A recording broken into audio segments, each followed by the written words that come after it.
So before leaving Iraq and coming to Dubai, there were a few incidents that led to you leaving. Yeah. What led to it? What was happening at that time? So I finished my university in Iraq as a biologist / biotechnologist, which is like into genetic engineering. And I was at my last days in the university where I got a job offer straight away from my uncle. He's an ophthalmologist in his clinic. So I worked with him as an assistant to handle his clinic, documents, patients, flow, learning about ophthalmology. So he wanted to invest in a new machine into what he does, because doctors who work with eye ophthalmologists, they have to use equipment. And so I was investigating. I'm an expert now in internet, so I was Googling, or if there was Google at the time, I don't remember. It might have been Ask Jeeves. I think Jeeves was there. I don't know. Anyway, but I started researching until I found the company that sells these products. So I sent them emails. This was literally 2003 or 4. Yeah, I think 4. And I got a reply from a company in Iraq inviting me to have a meeting with them. So I went to the meeting as a representative from my uncle's clinic to sit down with the sales manager of the company. And as I was talking about the equipment, and I know the equipment because I studied it before coming to him, he looked at me, he's like, cut the bullshit. Would you like to have a job with me and work in this company? It was Zeiss at that time. Zeiss is a big name. It's a German company. He was the exclusive distributor for it in Iraq. And I was like, really? I was like, give me some time. Let me get back to you. So I went back and I spoke to my uncle. He was like the godfather for me in work and like pushing me to work and stuff. He's like, yeah, go work straight away. I was like, what about your job? And I'm like, he's like, you can do both. Yeah. Finish your work and come. I'll not cut your salary. You'll have both. I'm like, cool. So I started working straight away the next day. I think a couple of days after I did the interview, and straight away I was hired, working, getting familiar with the work. And then this is where the chaos started, because we had to deal with the Americans at that time because there was no government, and the American army was taking over the country. So business had to go on, and rebuilding Iraq was kind of the program at that time. So we had to sit down with generals to set deals. So we looked like to the people who still don't understand what's going on, people who had the weapons, that we were betrayers of the country. We shook hands with the Americans. Some of the people who were divided, people who accepted the Americans, and there were still people who did not accept. They were carrying guns and they were shooting people who were into the side of the army. So, yeah, they didn't understand what type of work we were doing.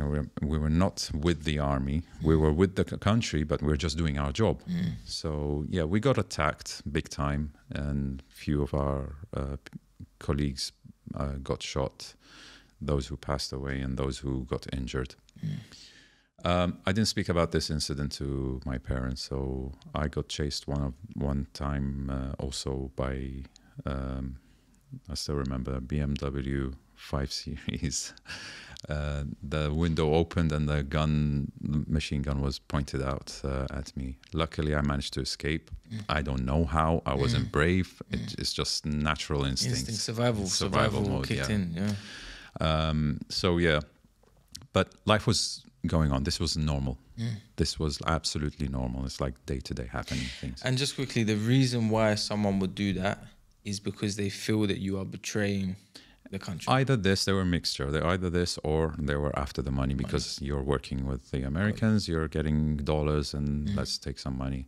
So kidnapping was a high trend at that time. Kidnapping was the thing. I mean, at that time, you'd heard that kidnapping's going around. Yeah. You know it was a big thing. Yeah. Were you prepared in some way? I mean, no one can really be prepared for being kidnapped, but is there, if you know it's happening a lot, are people taking precautions? I mean, locking Everyone doors, was carrying a gun with them or sort of a weapon. I was having my own gun, which I took from my uncle, I think. At that time, he was in the army with Saddam, so he had few guns around. So he spared with us something. So I managed to take one, keep it with me in the car. And at this point, it's happening so much that you're kind of always looking over your shoulder. You have to be. You have to be careful. You have to be careful. But life kept on going, even while the Americans were shooting. So, I mean, from what we've heard today, the age of 11 until whatever age this was, just 25. Before, 25, absolute chaos. Yeah. And at some point, we get used to whatever we're subject to. Yeah. We get used to it. So up until this point, I mean, now looking back, however many years later, how would you describe yourself at that point, just before the attempted kidnap? How would you describe your mental health, I was normal. I was absolutely normal. You'd become hardened to everything that's happened. Yeah, it was life.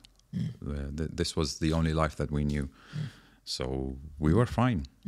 Absolutely sharp mental focus, strong. I mean, we think we were strong at that time, but now looking back at it, yes, we were tough. Of course. Yeah. The human, looking at the life right now and men, what they're going through right now, no, we were soldiers. We were warriors, actually, not soldiers. Yeah. So, I mean, you know that they say like going to the army makes a man, or going to tough times makes a man. Yeah, we were tough.